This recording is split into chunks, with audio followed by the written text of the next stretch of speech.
ጋሚ እናመሰግናለን። ቀጣዩ ጥያቄ ለቄስ ዶክተር ታሪኩና ቄስ ማርቆስ አቀርባለሁ። እንደ ቤተ ክርስቲያኒቱ አስተምሮና ትውፊት የእሑድ አምልኮ ስርዓታችን ምንን ማዕከል ያደርጋል? አሳታፊ ነው ስንል ምን ማለታችን ነው? በአጠቃላይ ይዘቶቹን ከስርዓተ ቅዳሴ ጋር አያይዘው ልትገልጹልን።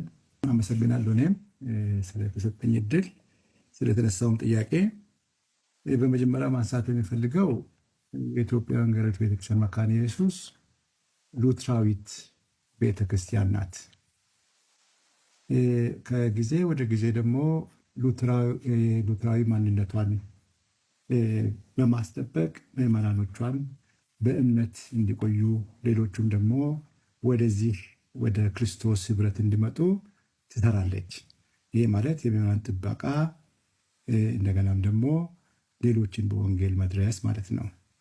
ይሄ የአምልኮ ስርዓቷ በራሱ ለምዕመናን የሚደረግ ምዕመናን በእምነት እንዲጸኑ እንዲቆሙ አምላካቸውን ማገልገል የዘወትር ልማዳቸው ሆነው እንዲቀጥሉ በጋራም በየቤታቸው ይሄንን ለማድረግ የታሰበ ነው።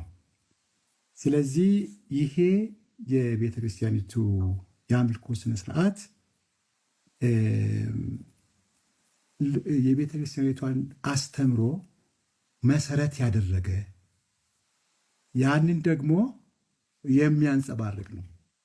የቅዳሴውም ስነስርዓት ስትመለከቱ እንደገናም ደግሞ የቅዳሴው ስነስርዓት ወደ ተግባር ስትተረጎም የአምልኮ ሂደቱንም ስትመለከቱ ሁለቱም አምልኮውም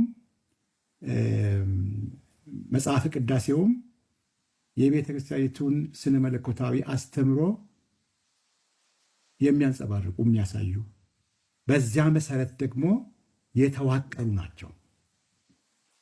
እንግዲህ ይሄ ማለት ደግሞ የቤተ ክርስቲያናችን ምዕመናን አምልኮ ማዕከሉ የክርስቶስ ስራ ነው። የክርስቶስን ስራ እግዚአብሔር በክርስቶስ ኢየሱስ በኩል ሰዎችን ሁሉ ለማዳን የሰራውን ስራ ማዕከል ያደረገ ነው። ስለዚህ ክርስቶስን ማዕከል ያደረገ ነው። የእግዚአብሔርን ስራ ማዕከል ያደረገ ነው። የእግዚአብሔርን ቃል ማዕከል ያደረገ ነው። ይሄ በሚሆንበት ጊዜ ነው አምልኮ ትክክለኛ ነው የሚባለው።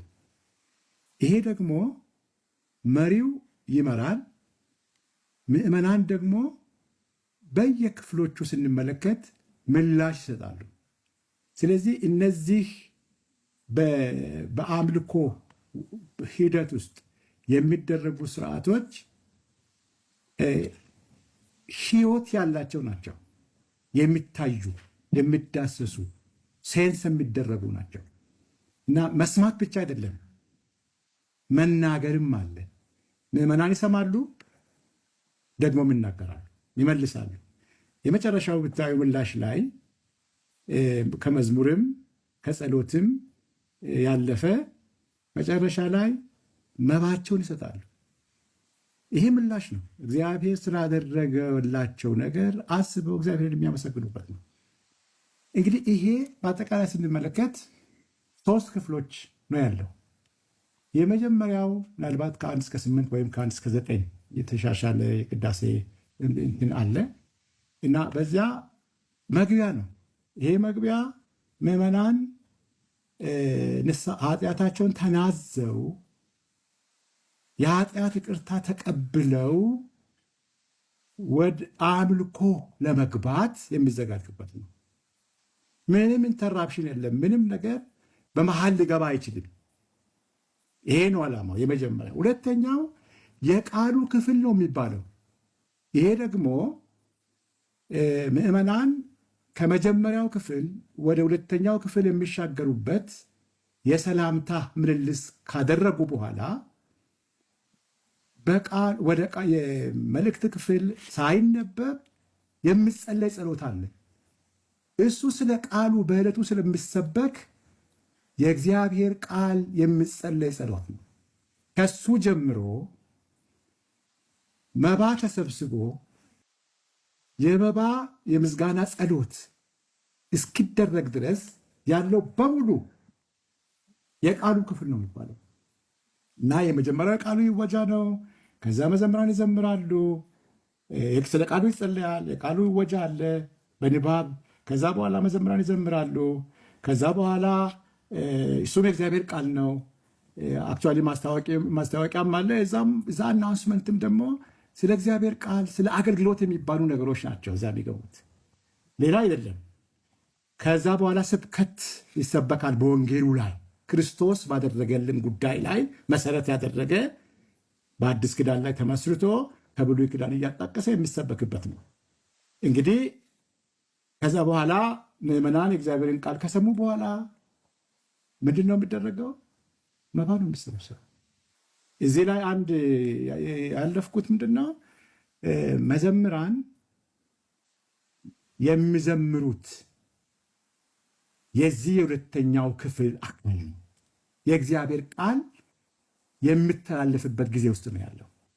ስለዚህ ከቃሉ የሚሰሙትና ከሚሰበከው ቃል የሚሰሙትና ከሚዘመረው ቃል የሚሰሙት ተዋህዶ በአንድነት ምዕመናኑ ይዘውት ወደ ቤታቸው መግባት አለ እና ጊዜ ወስዶ ሰው ደክሞ መዝሙርም መዘመር መስማትም መዘመርም ካልቻሉ ቃሉንም መስማት ካልቻሉ የቀኑ ህለት የቀኑ አምልኮ ዋጋ ሊያጣ ይችላል ማለት ነው። እነዚህ ሁለቱ ካልተያያዙ በስተቀር መያያዝ አለባቸው እና ስለዚህ ለቃሉ የሚሰጠው ጊዜና ለመዘምራን የሚሰጠው ጊዜ ሰው በአትኩሮት መስማት ከሚችለው ጊዜ ጋር ተመጣጥኖ መሆን አለበት። ለቃሉ ደግሞ ለስብከት በስብከት የሚቀርበው ቃል ደግሞ የተሻለ ጊዜ ነው ሊሰጥ የሚገባው። ውሳኔውም ያለው እንደዚህ ነው፣ መሰረቱም እሱ ነውና ከዛ በኋላ የመጨረሻው የምዕመናን ሁሉንም ካደረጉና ከሰሙም ምላሽም ካደረጉ በኋላ እንደገና የክርስቶስ ስራ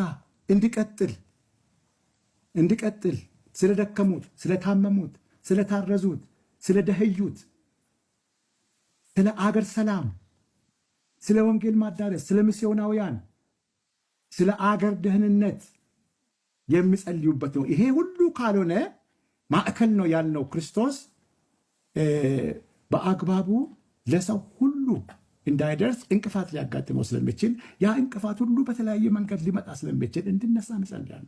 ስለዚህ እነኚህ ሶስቱ ክፍሎች በተወሰነ ሰዓት ውስጥ ሰው መስማትና ማስተዋል በሚችልበት ጊዜ ተመጥኖ ተያይዞ መሰጠት አለበት። ስለዚህ የቤተክርስቲያናችን አምልኮ ይህንን ይመስላል። አመሰግናለሁ።